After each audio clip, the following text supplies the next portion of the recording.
Hi guys, welcome to my channel AP learning. मेरा नाम है अक्षय गोरे और आज हम पढ़ने वाले हेपेटाइटिस वायरस। ठीक है, तो हेपेटाइटिस वायरस क्या होता है, नाम से ही समझते हैं। हेपेटाइटिस, अभी हमें मालूम है कि जो हमारा लीवर है, जो लार्जेस्ट ग्लैंड है हमने हमारे बॉडी में, उसके जो स्ट्रक्चरल एंड फंक्शन यूनिट होता है उसे हम क्या बोलते हैं, हेपेटिक सेल बोलते हैं। और उसका इन्फ्लेमेशन यदि हो जाए तो हम उसे क्या बोलेंगे, हेपाटाइटिस। हेपेटाइटिस जो हमारी हेपेटिक सेल होती है, कौन सी, हेपेटिक सेल, और उसका क्या हो गया, इन्फ्लेमेशन हो गया तो हम उसे बोलेंगे हेपेटाइटिस। तो हेपेटाइटिस क्या है, एक ग्रुप है जिसमें अलग अलग तरह के वायरस आते हैं। अब हम उसका क्लासिफिकेशन देखते हैं। First, based upon the epidemiological and clinical criteria, this hepatitis virus classified into the 6 type. First, hepatitis A virus, hepatitis B virus, hepatitis C virus, D, E and G virus. ऐसे total 6 type है hepatitis के। ठीक है, और जितने भी type है उन सब का जो जेनेटिक मटेरियल है वो क्या होता है, RNA, except the hepatitis B virus. तो ये इंपॉर्टेंट पॉइंट है, जो हेपेटाइटिस बी वायरस है, ठीक है, उसका जो डीएनए मतलब जो जेनेटिक मटेरियल है वो कौन सा है, डीएनए। बाकी जितने भी है कौन से, ए सी डी ई एन जी, उन सभी का जो जेनेटिक मटेरियल है कौन सा है, आरएनए होता है। तो ये बात याद रखना, ये एमसीक्यू में आ सकता है। अगला पॉइंट, कि जितने भी हेपेटाइटिस वायरस है उनके पास एक खासियत होती है, कौन सी, एक प्रॉपर्टी होती है, हेपेटोट्रोपिज्म, मतलब ability to cause the acute inflammation of liver. मतलब जितने भी A B C D E and G है, ये सभी क्या कॉज करते हैं, एक्यूट इन्फ्लेमेशन कॉज करते हैं लीवर का। आगे देखेंगे। अब इन सब में जो आज हम देखने वाले, जो टॉपिक आज हम पढ़ने वाले वो कौन सा है, हेपेटाइटिस बी वायरस हम आज पढ़ने वाले हैं। सो ठीक है, हेपेटाइटिस बी वायरस। अभी क्या होता है hepatitis B virus, it is the most wide spread and important type of viral hepatitis. क्यों, क्योंकि ज्यादातर जो लोगों में जो भी इन्फेक्शन होता है वो हेपेटाइटिस बी वायरस से ही होता है, ज्यादा से ज्यादा पाया जाता है, वाइड स्प्रेड है, वर्ल्ड वाइड स्प्रेड है। ठीक है, यही आज आप देखेंगे। तो इंट्रोडक्शन में हमने देखा, क्या दिखेगा, it is belong to the hepadnaviridae, जो उसकी फैमिली है कौन सी होती है, हेपेटना वेरिडी, उसे बिलोंग करता है। अंडर द इलेक्ट्रो माइक्रोस्कोप हमने जो देखा सॉरी, यदि हमने इसे इलेक्ट्रो माइक्रोस्कोप के नीचे देखा तो हमें क्या मिलता है, इसके 3 फॉर्म मिलते हैं, 3 पार्टिकल मिलते हैं। पहला कौन था, स्पेरिकल, दूसरा ट्यूबुलर और तीसरा डेन पार्टिकल, जो हम उसे क्या बोलते हैं, कंप्लीट फॉर्म बोलते हैं। ठीक है, कौन सा होता है, कंप्लीट फॉर्म। तो पहले देखेंगे स्पेरिकल फॉर्म। क्या होता है spherical form, it is the most abundant form which is about 22 nanometer in diameter. मतलब हम अंडर द इलेक्ट्रॉन माइक्रोस्कोप के नीचे यदि इसे हमें देखा तो 3 फॉर्म मिलते हैं, फर्स्ट, सेकंड एंड थर्ड। पहला कौन सा होता है, spherical, second tubular and third one which is called as Dane particle. अब ये स्पेरिकल एंड ट्यूबुलर, इनकी जो साइज रहती है वो रहती है 22 नैनोमीटर, और जो डेन पार्टिकल है उसकी कितनी रहती है, 42 नैनोमीटर। अभी जो वायरस रहते हैं स्मॉल माइक्रो ऑर्गेनिज्म में, और उनकी साइज नैनोमीटर में होती है। जो बैक्टीरिया है उनकी, अभी बैक्टीरिया हो गए, पैरासाइट हो गए और वायरस हो गए, तो बैक्टीरिया की किस में रहती है, माइक्रोन और माइक्रोमीटर में रहती है, और माइक्रोन। पैरासाइट की सेंटीमीटर में भी रह सकती है। ठीक है, लार्जेस्ट रहती है माइक्रो ऑर्गेनिज्म, और वायरस की ये नैनोमीटर में रहती है। तो ये याद रखना। अगला पॉइंट है, हम इसकी मॉर्फोलॉजी देखेंगे। अब मॉर्फोलॉजी क्या होती है, मॉर्फोलॉजी में जो उसका जेनेटिक मटेरियल, पहले ही देखा हमें जितने भी हेपेटाइटिस वायरस है, ए बी सी डी, मतलब जो है उनमें सब में जेनेटिक मटेरियल है वो आरएनए रहता है, एक्सेप्ट हेपेटाइटिस बी वायरस, उसमें डबल स्टैंडर्ड डीएनए, ये उसका जेनेटिक मटेरियल रहता है, उसका जीनोम रहता है। आगे उसकी जो साइज है वो 42 नैनोमीटर रहती है। ठीक है, अब हम आगे उसका स्ट्रक्चर देखेंगे। स्ट्रक्चर में क्या होता है कौन सा भी वायरस है मान लो, वो HIV रहने दो, हेपेटाइटिस बी रहने दो, तो उसका जो स्ट्रक्चर रहता है, तो आउटर मोस्ट जो लेयर रहती है उसे अभी दो टाइप के वायरस रहते हैं, मतलब एक ये रहता है एनोलप और दूसरा रहता है नॉन एनोलप। तो ये हमारा हेपेटाइटिस बी जो वायरस है ये एनोलप वायरस है, मतलब उसकी जो आउटर मोस्ट कवरिंग है वो कौन सी होती है, एनोलप होती है। ठीक है, जो किससे बनी होती है, लिपोप्रोटीन से या फॉस्फोलिपिड से बनी होती है। उसके अंदर फिर इनर टू दिस एनोलप क्या रहता है, हमारे न्यूक्लियर एक प्रोटेक्टिव कवरिंग रहती है जो प्रोटीन से बनी होती रहती है, जो हमारे जीनोम को क्या करती है, प्रोटेक्ट करती है, उसे हम न्यूक्लियोकैप्सिड बोलते हैं। फिर उसके अंदर जीनोम रहता है, और जीनोम यानी कि अपना डीएनए, और उसके अंदर एक उसके एंजाइम्स रहते हैं हेपेटाइटिस बी वायरस के, उसे हम DNA dependent DNA polymerase enzyme कहते हैं। ठीक है, शॉर्टकट में हम अपने डायग्राम से समझते हैं। सबसे पहले जो आउटर मोस्ट लेयर रहती है अपना हेपेटाइटिस वायरस क्या है, एनोलप वायरस है। ठीक है, तो आउटर मोस्ट लेयर क्या हो गई, एनोलप, ये हो गई एनवेलोप। ठीक है, और ये किससे बनी होती है, फॉस्फोलिपिड से बनी होती है और लिपोप्रोटीन से बनी होती है, लिपोप्रोटीन, लिपिड या प्रोटीन से। ठीक है, फिर इनर टू दिस एनोलप मेम्ब्रेन क्या रहती है, एक प्रोटेक्टिव कवरिंग रहती है जो किससे बनी होती है, प्रोटीन से बनी होती है, और वो अपना जो जीएनए मतलब जो जीनोम रहता है अंदर double sided DNA hepatitis virus का, उसको क्या करती है, प्रोटेक्ट करती है। ठीक है, ये हो गया हमारी capsid, nucleo capsid, nucleo capsid. फिर ये होगा हमारा जीनोम दैट इज डीएनए। फिर उसके अंदर ये हमारा डीएनए पॉलीमरेज एंजाइम।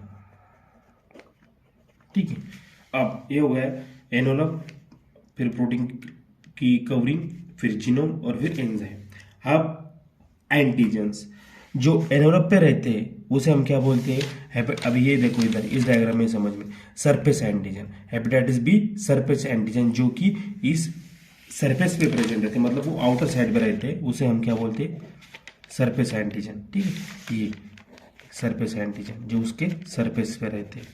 ठीक है, फिर ये हमारी क्या है, प्रोटेक्टिव कवरिंग है, उसे हम न्यूक्लियो कैप्सूल बोलते हैं। ठीक है, फिर उसके बाद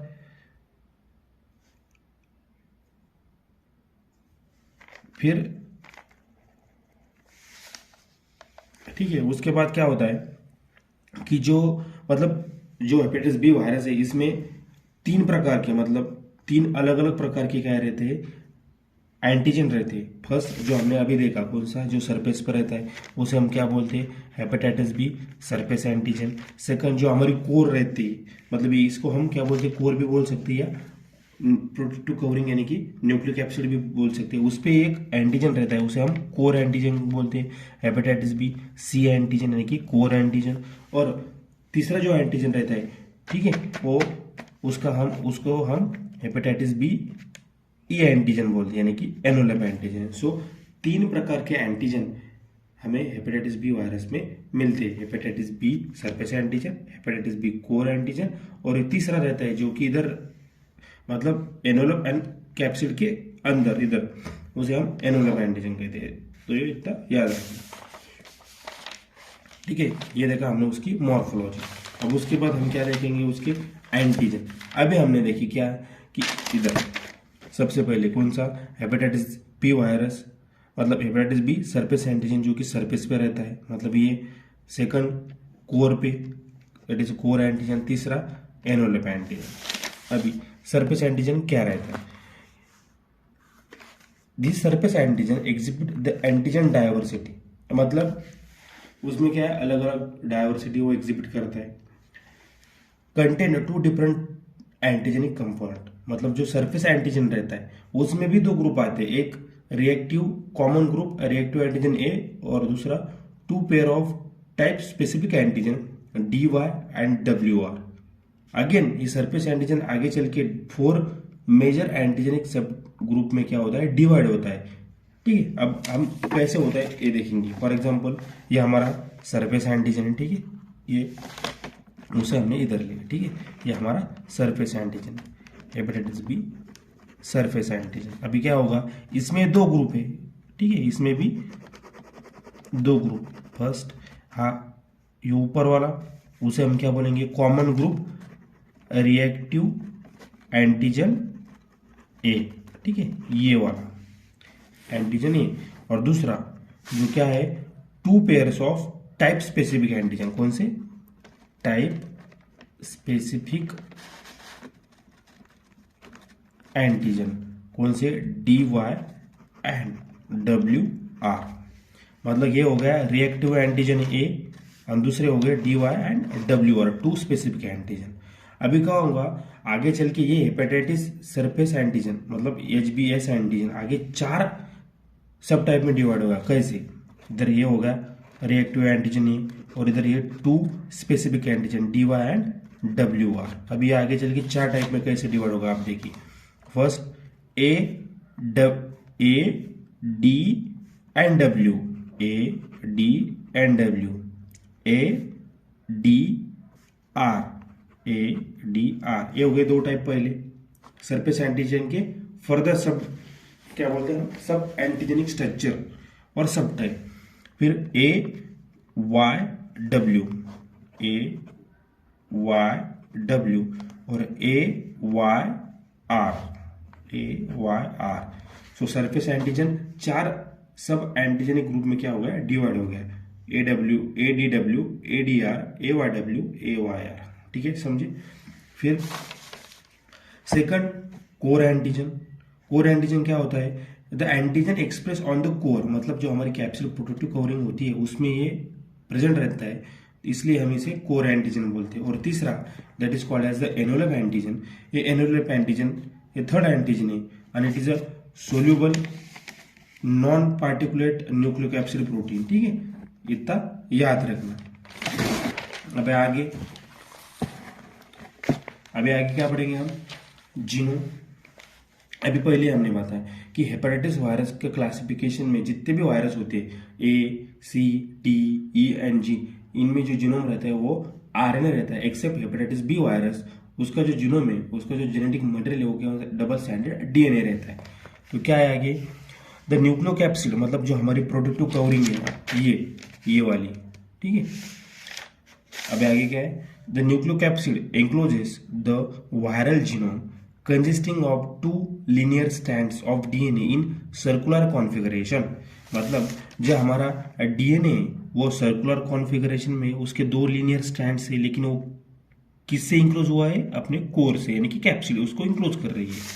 आगे one of the strand is positive, one of the strand is incomplete, so that DNA appear partially double standard and partially single standard.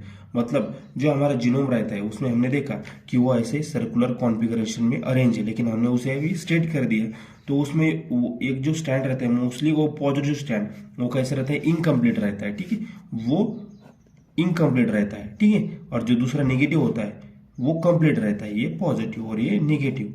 लेकिन वो क्या होता है, हमने देखा कि सेंटर में भी क्या प्रेजेंट रहता है, कौन सा भी वायरस रहने तो उसका एक एंजाइम रहता है। अभी हेपेटाइटिस बी वायरस का कौन सा है, DNA डिपेंडेंट DNA पॉलीमरेज रहता है। तो वो क्या करता है, this polymerase enzyme can repair the gap. अभी जो इनकम्प्लीट है पॉजिटिव स्ट्रैंड इज जीनोम का मतलब DNA का, उसे कौन कंप्लीट करता है, उसे कौन रिपेयर करता है, तो ये DNA dependent DNA polymerase enzyme and the genome fully double standard. इसलिए हमें वो पार्शियली या क्या बोलते हैं डबल स्टैंडर्ड दिखता है। और उसकी जो कंप्लीटेंसी रहती है वो किसकी वजह से कंप्लीट होती है, इस DNA पॉलीमरेज एंजाइम से। वो उसे क्या करता है, उस गैप को जो इनकम्प्लीट है उसे वो भर देता है, कौन, ये DNA पॉलीमरेज एंजाइम। सेकंड, अभी जो एंजाइम है, ठीक है, द जीनोम यानी कि जो DNA has compact structure with 4 overlapping gene. मतलब जो हेपेटाइटिस बी वायरस है उसके 4 जीन रहते हैं, कौन से, S gene, C gene, P gene and X gene. पर इसमें मोस्टली इंपोर्टेंट कौन से, ऊपर की 3, S gene, C gene and P gene.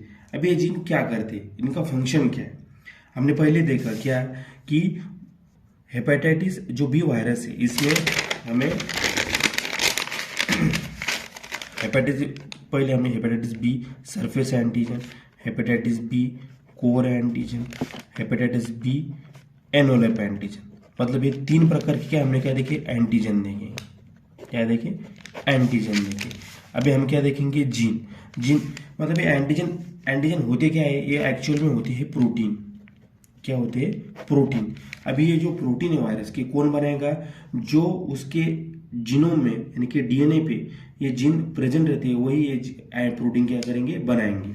अभी नाम में ही एस जीन, एस जीन, वो क्या बनेंगे, जो हमारा सरफेस एंटीजन है, नाम में ये surface S, core C gene, और एनोलप उसमें भी क्या होगा, पी जीन।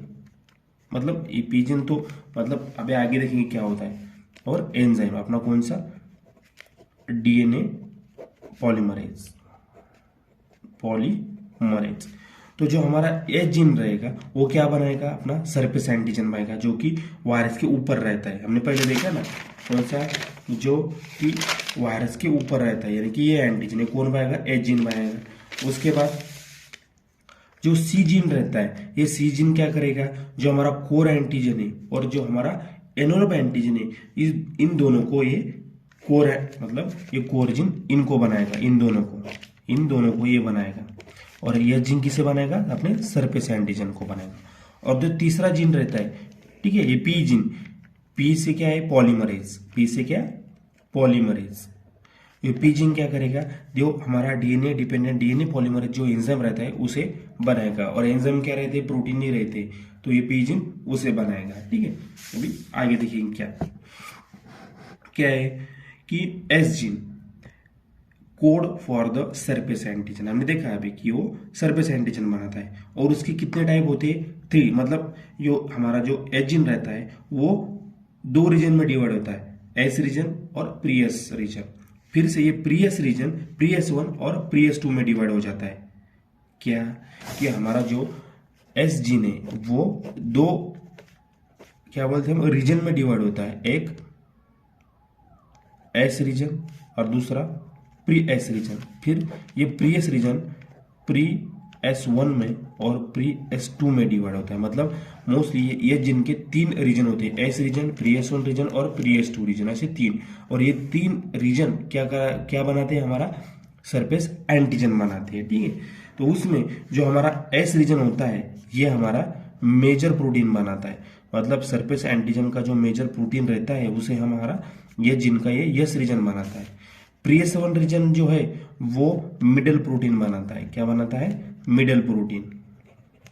और जो प्रीएस 2 रहता है ये हमारा लार्ज प्रोटीन बनाता है। क्या बनाता है, लार्ज प्रोटीन, ये याद रखें। उसके बाद रहता है हमारा C gene. C gene code for the core antigen as well as envelope antigen. हमने पहले बताया कि जो सी जीन रहता है वो दोनों को कोड करता है, कोर एंटीजन को भी और एनवेलप एंटीजन को भी। उसकी भी 2 रीजन रहते हैं, एक एस रीजन रहता है और एक प्री सी रीजन रहता है, एक सी और एक दूसरा प्री सी। जो कोर एंटीजन है जो कि वायरस पे प्रेजेंट रहता है, मतलब ठीक है, उसके डीएनए पे not secreted and does not circulate in blood. मतलब ब्लड में सर्कुलेट नहीं होता, but can be demonstrated in hepatocyte by the immunofluorescence test. ठीक है, मतलब वो ब्लड में दिखता है लेकिन उसे इस टेस्ट से उसे हम क्या डेमोन्स्ट्रेट कर सकते हैं। आगे क्या दिखा है कि प्रेजेंस ऑफ एनवेलप एंटीजन, मतलब जब भी किसी बंदे को या किसी को भी हेपेटाइटिस बी वायरस का इन्फेक्शन हो गया, मतलब वो इसको एक्सपोज हो गए, तो क्या होगा, तो उसके बॉडी में क्या होगा, सरफेस एंटीजन भी रह सकता है। मतलब 6 महीने से पहले एक्यूट हेपेटाइटिस में, तो उसमें हमारे उसके ब्लड में हमें क्या दिखेगा, सरफेस एंटीजन भी दिखेगा। उसके अलावा अनदर का एंटीजन उसमें पाया जाता है ब्लड में, वो होता है अपना एनवेलप एंटीजन। लेकिन कोर एंटीजन तो दिखाई नहीं देता क्योंकि वो ब्लड में नहीं रहता। तो यदि किसी के ब्लड में एनवेलप एंटीजन प्रेजेंट है, ठीक है, उसका डिटेक्शन हो गया है, तो क्या रिप्रेजेंट करता है, active replication. Hepatitis be active replication जो कि ज्यादा इनफेक्शियस रहता है। मतलब यदि ब्लड में हमें दिखाई देगा तो सीवियरिटी ज्यादा रहेगी इन्फेक्शन की, और वो इंडिकेट करता है रेप्लिकेशन हो रहा है। उसके आगे पी जीन रहता है। ये पी जीन क्या करता है, it is the largest gene रहता है और वो which is code for the DNA polymerase enzyme. मतलब जो हमारा एंजाइम रहता है उसे वो तैयार करता है, मतलब उसको कोड करता है। और एक एक्स्ट्रा है, उसे हम एक जीन बोलते हैं, which is code for the small non particulate protein. ठीक है, ये याद रखना खाली, लेकिन मोस्टली तीन इंपॉर्टेंट है, ए जीन, सी जीन और पी जीन। इसके बाद क्या हम क्या देखेंगे, ट्रांसमिशन देखेंगे, मतलब जो हेपेटाइटिस बी वायरस है उसका ट्रांसमिशन किस रूट से होता है। ठीक है, तो उसमें क्या दिखा है, hepatitis B virus it is a blood borne virus. क्या है वो, blood borne virus, and infection is transmitted by parental, sexual and perinatal modes. अब पैरेंटल क्या होता है, मतलब ब्लड ट्रांसफ्यूजन हो, मतलब सीरम इनोकुलेशन, मतलब ब्लड ट्रांसफ्यूजन और उसके जो प्रोडक्ट है, मतलब शेयर नीडल्स, सिरिंज, इससे ये स्प्रेड हो सकता है। सेकंड, सेक्सुअल, हेटेरोसेक्सुअल और होमोसेक्सुअल कॉन्टेक्ट से भी क्या हो सकता है, इस हेपेटाइटिस बी वायरस का इन्फेक्शन हो सकता है। आगे पीरिनेटल, मतलब कंजेनाइटल और vertical transmission, mother to foetus को ये हो सकता है। और ये पॉइंट याद रखना कि पेरीनेटल ट्रांसमिशन में जो हमारा हेपेटाइटिस बी और का जो ट्रांसमिशन रहता है वो कौन सा होता है, कंजेनाइटल और द वर्टिकल ट्रांसमिशन। इस पे एमसीक्यू आता है, ये याद रखना। आगे क्या दिखा है कि hepatitis B virus infected neonates generally do not suffer from the any clinical illness but remain carriers for the life, and some of them may develop hepatocellular carcinoma। ठीक है, उसके बाद अब हमने ट्रांसमिशन देखा, अब उसके बाद उसकी पैथोजेनेसिस, मतलब ये कैसे हमारे बॉडी में रेप्लिकेट होता है, उसकी रेप्लिकेशन क्या है, ये हमें अभी देखना है। सबसे पहले कि जो अब हमने देखा हेपेटाइटिस, मतलब उसकी टारगेट सेल कौन की होंगी, हमारी हेपेटोसाइट, लीवर की hepatocyte. So hepatitis B virus replicate within the hepatocyte. Viral DNA exist in the hepatocyte nucleus in the free extrachromosomal state और integrated with the cell chromosome. अभी जब हम hepatitis B virus को exposure होगा हमारा और हमारे उससे इन्फेक्शन होगा, तब क्या होगा कि जब हमारे हेपेटोसाइटिक सेल, जो हमारी हेपेटिक सेल है, उधर जाएंगे। उधर जाने के बाद जो हमारी हेपेटोसाइट का जो न्यूक्लियस रहता है उसके अंदर ये टू फॉर्म में हमें दिखाई देगा। पहला तो ये फ्री एक्स्ट्रा क्रोमोसोमल स्टेट, और सेकंड कौन सा, इंटीग्रेटेड फॉर्म में। अभी आगे पढ़ेंगे हमें क्या रहता है वो, लेकिन याद रखना। ठीक है, जैसे हमने देखा था कि जो हमारा HIV वायरस है उसे भी रेप्लिकेशन के लिए रिवर ट्रांसक्रिप्टेज एंजाइम, इंटीग्रेज और प्रोटीज एंजाइम थे। ठीक है, लेकिन उसी तरह हेपेटाइटिस वायरस का भी सेम रेप्लिकेशन है, लेकिन इधर जो एंजाइम है वो कौन सा रहता है, डीएनए डिपेंडेंट डीएनए पॉलीमरेज, और यही एंजाइम सभी फंक्शन परफॉर्म करता है। ठीक है, अभी हम उसकी पैथोजेनेसिस देखिए, जो कि मोस्ट इंपॉर्टेंट है, पेपर में भी आती है और हमें मतलब याद रहनी चाहिए। ठीक है, तो क्या रहती है, अब हमने पहले देखा उसका स्ट्रक्चर देखा, ये उसकी सरफेस एंटीजन है, प्रोटीन की कवरिंग, ये उसका जीनोम, और ये DNA dependent DNA polymerase.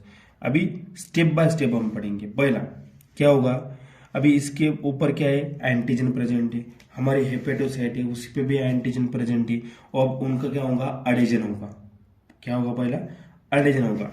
The fusion of hepatitis B virus to the host cell, उसे हम क्या बोलते हैं, एडेजन होते हैं। अब एडेजन हो गया, एडेजन होने के बाद क्या करेंगे, ये वायरस क्या करेगा, जो अंदर के सब जो न्यूक्लियो मटेरियल है उसका, मतलब कवरिंग कैप्सूल हो गई, जीनोम होगा और एंजाइम हो गया, अंदर सब कुछ चले जाएंगे, अंदर चले जाएंगे। तो सेकंड प्रोसेस को हम क्या बोलेंगे, that is viral protein genome enter into the cell by the endocytosis. मतलब पहली स्टेप कौन सी हो गई, फ्यूजन की, विद द हेल्प ऑफ जो रिसेप्टर उनके ऊपर प्रेजेंट रहेंगे, सेल के ऊपर भी और सेल के और वायरस के भी, उससे उनका एडेजन हो गया। एडेजन होने के बाद अंदर का जो मटेरियल है वो सब अंदर चले गया by the process of endocytosis. अभी थर्ड क्या होगा, जो प्रोटीन की कवरिंग है ऊपर वायरस की, उसका क्या होगा, अनकोटिंग हो जाएंगी, मतलब वो निकल जाएगी, और अंदर का जो जीनोम है वो ऐसे बाहर आ जाएगा। ठीक है, अब ये ऐसा ही रहता है, लेकिन डायग्राम में मैंने सर्कुलर कॉन्फ़िगरेशन में दिखा, लेकिन वो अभी समझने के लिए ऐसे दिखाना। ठीक है, अभी पहले 3 स्टेप आ गए, पहला एडिजन हो गया, सेकंड एंडोसाइटोसिस, तीसरा अनकोटिंग हो गया। अब अनकोटिंग होने की वजह से अंदर का जो जीनोम है और जो एंजाइम है वो ऐसे फ्रीली आ गए। ठीक है, अभी क्या होगा, जो हमारा डीएनए, वायरल डीएनए बोल रहा हूँ, viral DNA which is are enter into the host nucleus, हमारी क्या होस्ट सेल हेपेटोसाइट और उसका ये न्यूक्लियस है। अभी ये डीएनए क्या हो गया, होस्ट न्यूक्लियस में एंटर हो गया। अब एंटर होने के बाद दो स्टेज मैंने पहले आपको बताया क्या, कि पहले जो वायरल डीएनए वो न्यूक्लियस जो होस्ट सेल का जो न्यूक्लियस उसमें दो फॉर्म में एग्जिस्ट करेगा, पहला फ्री एक्स्ट्रा क्रोमोसोमल स्टेट और दूसरा इंटीग्रेटेड, वही इधर बताया है। तो जो फ्री स्टेट वाला है वो तो इधर ही रहने दो, लेकिन जो अभी फ्री स्टेट बाद में बताओ, पहले इंटीग्रेट। जो इंटीग्रेट हुआ है, इंटीग्रेट मतलब जो वायरल डीएनए वो हमारे होस्ट सेल के डीएनए में इंटीग्रेट हो गया, ठीक है। तो वो क्या होगा, उधर ही रहता है।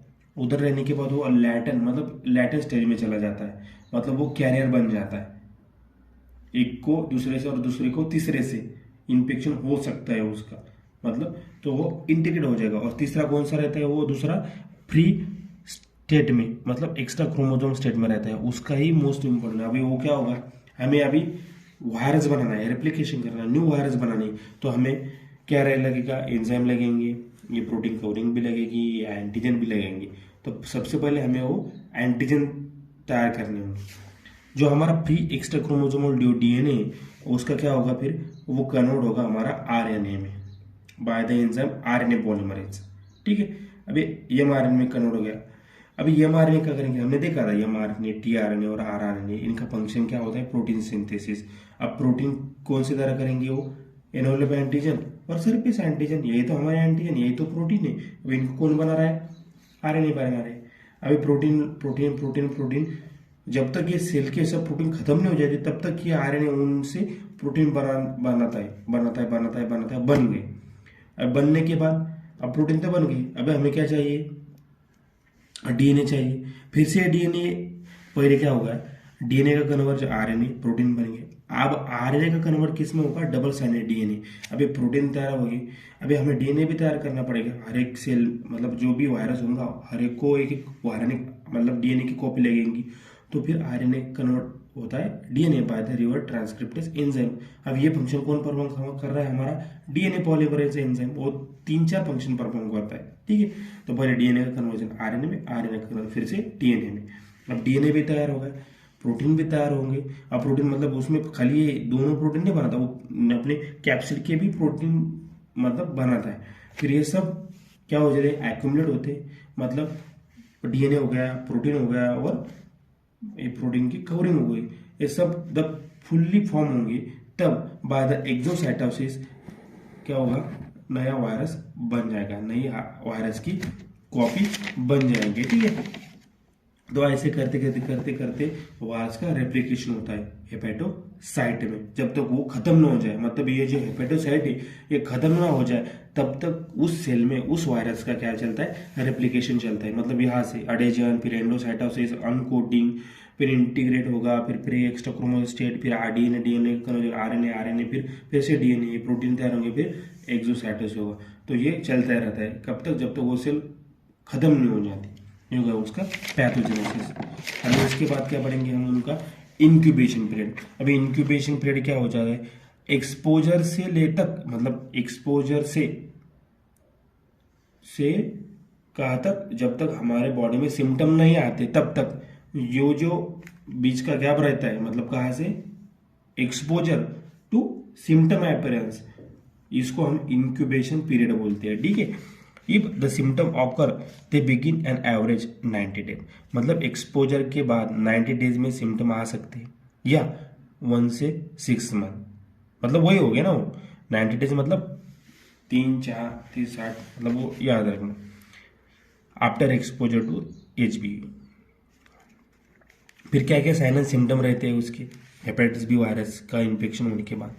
सबसे पहले लीवर पे इन्फेक्शन है, मतलब लीवर को इन्फेक्शन कॉज करता है, तो उसमें क्या हो गया, डार्क यूरिन हो सकता है, पेल स्टूल हो सकता है, एब्डोमिनल पेन भी हो सकता है, फटीग हो सकता है, लॉस ऑफ एपेटाइट की वजह से वेट लॉस होगा, और हमारी जो स्किन है वो येलो दिखेगी, और साइंस ऑफ जॉन्डिस, ये उसके क्या हुए, साइन एंड सिम्टम हुए। और सबसे इम्पोर्टेंट आखिर का हम उसे बोलते हैं लैब डायग्नोसिस। अभी लैब डायग्नोसिस में क्या होता है, अभी लैब डायग्नोसिस में हम क्या पढ़ेंगे कि लैब डायग्नोसिस में सबसे इम्पोर्टेंट क्या, कि इस पे हम क्या टेस्ट करेंगे, मतलब उसका सीरम डेमोन्स्ट्रेशन, मतलब जो क्या बोलते हैं हम ब्लड टेस्ट है उसमें सीरम का क्या करेंगे, डेमोन्स्ट्रेशन करेंगे। अभी क्यों, कि therefore the necessary to understand the sequence of their appearance in blood. मतलब जब हेपेटाइटिस बी वायरस का हमें इन्फेक्शन हो जाएगा तब हमारे ब्लड में पहले क्या दिखेगा, तो वही hepatitis surface antigen, core antigen या एनवेलप एंटीजन। सबसे पहले हेपेटाइटिस बी सरफेस एंटीजन क्या होता है? First sero marker to appear in blood after the infection of hepatitis B virus. जब भी हमें हेपेटाइटिस बी वायरस का इन्फेक्शन होगा, एक्सपोजर होगा, तो सबसे पहले हमारे ब्लड में ये दिखेगा, कौन सा? Surface antigen. ठीक है। सेकंड कोर एंटीजन, जो कि ब्लड में नहीं दिखता लेकिन हमें इम्यूनोफ्लोरेसेंस टेस्ट से उसे डिटेक्ट कर सकते हैं। लेकिन उसके अगेंस्ट हमारे क्या बोलते हैं, ब्लड में सीरम में एंटीबॉडी तैयार होती है, उसे हम कोर एंटीबॉडी बोलते हैं। वो भी दो टाइप की होती है, आईजीजी और आईजीएम। ये दो एंटीबॉडी कोर एंटीजन के अगेंस्ट तैयार होती है। और उसके पहले भी ये क्या बोलते हैं, जैसे सरफेस एंटीजन हमने देखा, उसके अगेंस्ट जो हमारे सीरम में एंटीबॉडी रहती है उसे एंटीबॉडी एचबीएस बोलते हैं। अभी इसमें कोर एंटीबॉडी कौन कौन सी? आईजीजी और आईजीएम है। ठीक है, आईजीजी और आईजीएम है। ठीक है। फिर initially the antibody core antibody is predominantly, मतलब जब भी हमें हेपेटाइटिस बी वायरस का इन्फेक्शन होगा तो हमारे बॉडी में सरफेस एंटीजन भी होगा, कोर एंटीजन भी होगा, लेकिन एंटीबॉडी जो रहेगी पहले इनिशियली कोर एंटीबॉडी, वो कौन सी रहेंगी? आईजीएम रहेगी। But after 6 month it is mainly IgG. मतलब जब एक्यूट हेपेटाइटिस होगा तब हमारे ब्लड में आईजीएम एंटीबॉडी होगी। ये पॉइंट याद रखना, कौन सी? आईजीएम। और क्रोनिक हेपेटाइटिस जब होगा तब सीरम में, हमारे ब्लड में आईजीजी एंटीबॉडी दिखेगी। और तीसरा एंटीजन है envelope antigen, which is appear in blood concurrently with surface antigen. मतलब जब हमारे इन्फेक्शन होगा हेपेटाइटिस बी वायरस का, तो उसी के अलॉन्ग हमारे ब्लड में या सीरम में एनवेलप एंटीजन हमें दिखाई देगा। यदि यह हमारे ब्लड में या सीरम में प्रेजेंट है तो ये क्या इंडिकेट करता है? एक्टिव इंट्राहेपेटिक वायरल रिप्लिकेशन, मतलब अंदर रिप्लिकेशन चल रहा है। ये कौन बताता है? यदि इसका प्रेजेंस है हमारे ब्लड में। ठीक है, तो हम अभी इसे ग्राफ से समझते हैं। फॉर एग्जांपल, ये जो एक्स एक्सिस पे जो दिखा है ये हमारे मंथ है और वाई एक्सिस पे हमारा लेवल ऑफ डिटेक्शन है, यानी कि ब्लड में कब हमें दिखाई देते हैं। तो पहले हमें फॉर एग्जांपल हम एक्सपोज हो गए उससे, हेपेटाइटिस बी वायरस से। ठीक है, तो हमें अभी ये क्या है, ये ब्लू लाइन दिखाई दे रही है, ये है यहाँ तक, मतलब बिफोर 6 मंथ और आफ्टर 6 मंथ। तो 6 मंथ क्या है, इसका इंक्यूबेशन पीरियड है, तो ये एक्यूट हेपेटाइटिस है। और after 6 month chronic hepatitis infection है। ठीक है, तो हमने अभी देखा यदि किसी बंदे को क्या इन्फेक्शन होगा, जैसे उसके ब्लड में हमें आईजीजी एंटीबॉडी दिखाई दी, पहले आईजीएम एंटीबॉडी दिखाई दी, तो समझ लेना ये क्या है, एक्यूट हेपेटाइटिस है। उसे क्या है? Acute hepatitis. यदि उसके ब्लड में हमें एंटीबॉडी एम दिखाई दी तो उसे हम क्या बोलेंगे? Acute hepatitis. अभी हम दिखाई देंगे इंटरप्रिटेशन क्या है उसका। यदि उसके ब्लड में सरफेस एंटीजन भी है, एनवेलप एंटीजन भी है और एंटीबॉडी एम भी प्रेजेंट है, तो हम उसे बोलेंगे, क्या बोलेंगे? आईजीएम है। एक्यूट हेपेटाइटिस तो है लेकिन वो इन्फेक्शन की, क्योंकि एनवेलप एंटीजन पर रिप्लिकेशन अंदर चल रहा है। यदि क्या है, सरफेस एंटीजन भी उसके ब्लड में प्रेजेंट है, एनवेलप एंटीजन भी है उसके ब्लड में हमें दिखाई दे, लेकिन एंटीबॉडी कौन सी? आईजीजी। यानी कि आईजीजी क्या हमें क्या रिप्रेजेंट करता है? क्रोनिक हेपेटाइटिस, लेकिन वो भी क्या है? इन्फेक्शियस है, क्योंकि उसकी सीवियरिटी ज्यादा है, उनके अंदर रिप्लिकेशन चल रहा है। अंदर क्या है? अभी सेकंड ब्लड में हमें यदि सरफेस एंटीजन भी मिल गया, लेकिन एनवेलप एंटीजन एब्सेंट है, लेकिन नहीं दिया, डिटेक्ट नहीं हुआ, लेकिन एंटीबॉडी जी है, मतलब क्रोनिक हेपेटाइटिस का इन्फेक्शन तो है लेकिन इन्फेक्शियस नहीं, उसकी सीवियरिटी ज्यादा नहीं, क्योंकि रिप्लिकेशन नहीं है। तो ये 3 पॉइंट याद रखना। कौन से? यदि ब्लड में हमें क्या, सीरम में हमें सरफेस एंटीजन मिला, एनवेलप एंटीजन मिला, लेकिन एंटीबॉडी ये में, तो एक्यूट हेपेटाइटिस रिप्रेजेंट करेगा। सरफेस एंटीजन है, एनवेलप एंटीजन, लेकिन एंटीबॉडी जी है, आईजीजी है, तो क्रोनिक है और उसकी सीवियरिटी ज्यादा है। लेकिन यदि एनवेलप एंटीजन एब्सेंट है तो उसकी सीवियरिटी कम है। तो ये होगा उसका लैब डायग्नोसिस। तो आज हमने क्या क्या देखा? आज हमने हेपेटाइटिस बी वायरस देखा, उसमें उसका इंट्रोडक्शन, उसकी मॉर्फोलॉजी क्या होती है, उसके एंटीजन देखे, एंटीजन होने के बाद हमने उसका जीनोम देखा, जीनोम में उसके बाद हमने उसके जीन देखे, जीन के बाद ट्रांसमिशन कैसे होता है, उसके साइन सिम्टम क्या होते हैं, उसकी पैथोजेनेसिस भी क्या होती है ये भी हमने देखा, और वो इंक्यूबेशन पीरियड, और आखिर में उसका लैब डायग्नोसिस। तो आज हमने ये देखा। आपको यदि समझ में आया हो, पसंद आया हो, तो लाइक करें, सब्सक्राइब करें और ज़्यादा से ज़्यादा शेयर करें। Thank you.